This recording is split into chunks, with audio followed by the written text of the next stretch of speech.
Jithu Joseph Mohanlal കൂട്ടുകെട്ടിൽ പിറന്ന ദൃശ്യം 3 എന്ന ചിത്രം ഇന്ന് പുറത്തിറങ്ങി. മോഹൻലാലിന്റെ ജന്മദിനത്തിൽ വലിയ ആഘോഷങ്ങളോടെയാണ് ചിത്രം പുറത്തിറങ്ങിയതെങ്കിലും സമ്മിശ്ര പ്രതികരണമാണ് ചിത്രത്തിന് ലഭിക്കുന്നത്. ജോർജ് കുട്ടിക്കെതിരായ പോലീസ് വേട്ട അവസാനിപ്പിക്കാറായോ അതോ തുടരാമോ എന്നതാണ് ഒരു ചോദ്യം. സാർ, എന്തുകൊണ്ടായിരിക്കും ഒരു ചിത്രത്തിന്റെ സീക്വലിന് മലയാളത്തിൽ കേരളത്തിൽ ഇത്രയധികം ഒരു സ്വീകാര്യത കിട്ടുന്നത്?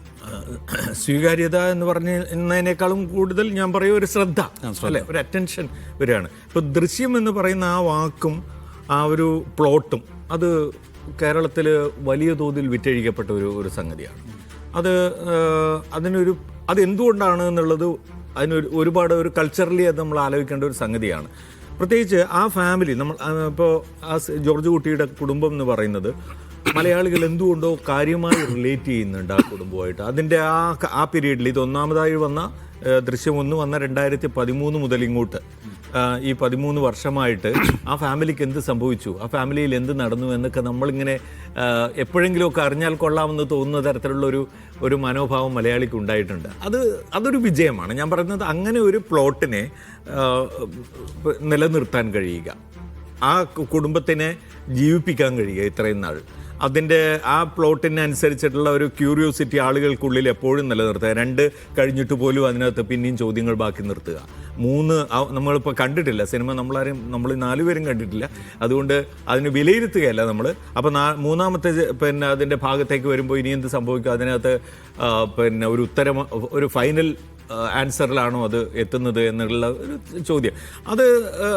അതിലൊരു ജിത്തു മാജിക് ഉണ്ട് എന്ന് തന്നെയാണ് ഞാൻ വിചാരിക്കുന്നത്. മാത്രമല്ല, ഒരു ക്യാരക്ടറിനെ ഈ ഒരു 3 സിനിമയിൽ ഇങ്ങനെ നിലനിർത്തുക, അതിൻ്റെ ഉൾപ്പിരിവുകൾ മുഴുവൻ നിലനിർത്തിക്കൊണ്ടുള്ള ഒരു അഭിനയം മോഹൻലാലിന് കാഴ്ചവെക്കാൻ കഴിയുന്നു എന്ന് പറയുന്ന ഒരു സാധനം. അതുപോലെ തന്നെ ആ കുട്ടികളായി അഭിനയിച്ച ആളുകൾ ഇപ്പോൾ വളർന്ന് കഴിഞ്ഞ ദിവസം എസ്തർ എന്ന് പറയുന്ന ചെറിയ കുട്ടിയായിട്ടാണല്ലോ അതിനകത്ത് നമ്മൾ കണ്ടത്.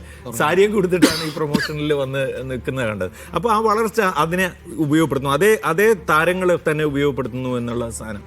അപ്പോൾ അതിനെന്തോ ഒരു പ്രത്യേകതയുണ്ട് എന്നാണ് എനിക്ക് തോന്നുന്നത്. ആ പ്രത്യേകത ഒരുപക്ഷെ ആളുകൾ ഇഷ്ടപ്പെടുന്നുണ്ടാവും. അത് സത്യമാണ്. അല്ല, എത്രയേ ഉള്ളൂ. അപ്പോൾ അന്ന് ദൃശ്യം ഇറങ്ങിയ സമയത്ത് അതുവരെ കണ്ട ഒരു ഓണറിലായിരുന്നില്ല ആ സിനിമ വന്നത്. സാധാരണ എല്ലാ സിനിമയിലും ഒരു ഹൂ ഡൺ ഇറ്റ് എന്നുള്ളതാണ് അറിയേണ്ടത്, ആരാണത് ചെയ്തതെന്നാണ് നമുക്ക് അറിയേണ്ടത്.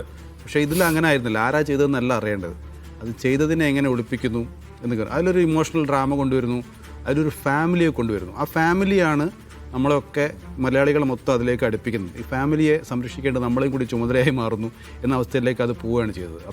ഇപ്പം ഒരുപാട് സിനിമകൾ ഇതുപോലെ HBO-ലൊക്കെ വരുന്ന ഒരുപാട് സീരീസുകളൊക്കെ ആളുകൾ കാത്തിരിക്കുന്നത് ഒരു കൾട്ട് ഫോളോയിങ് പോലെയാണ് ഈ സിനിമയിൽ ഉണ്ടായെന്നുള്ളത് എനിക്ക് തോന്നുന്നത്. അപ്പോൾ അത് തുടർന്നുണ്ടാവും. അത്തരം സിനിമകൾക്ക് ആ സാധ്യത എപ്പോഴും ഉണ്ട്. അല്ല, ഈ പറഞ്ഞ ഈ ഫാമിലി ത്രില്ലർ എന്ന് പറയുന്ന ജോണർ ഒരിക്കലും ഈ കാലത്ത് ഇനി വീണ്ടും വിജയിക്കുമെന്ന് ആർക്കും ഒരു പ്രതീക്ഷിക്കാൻ കഴിയാത്തതാണ്. കാരണം അങ്ങ് മാറിക്കഴിഞ്ഞല്ലോ സിനിമ, എന്നിട്ടും അതിനൊരു അപ്പോൾ ദൃശ്യം 3 പുറത്തിറങ്ങിയിരിക്കുകയാണ്. ഇന്ന് ദൃശ്യം 4ലേക്ക് ജിത്തു ജോസഫും മോഹൻലാലും പോകേണ്ടതുണ്ടോ എന്ന കാര്യം പ്രേക്ഷകർ തന്നെ കണ്ട് തീരുമാനിക്കട്ടെ.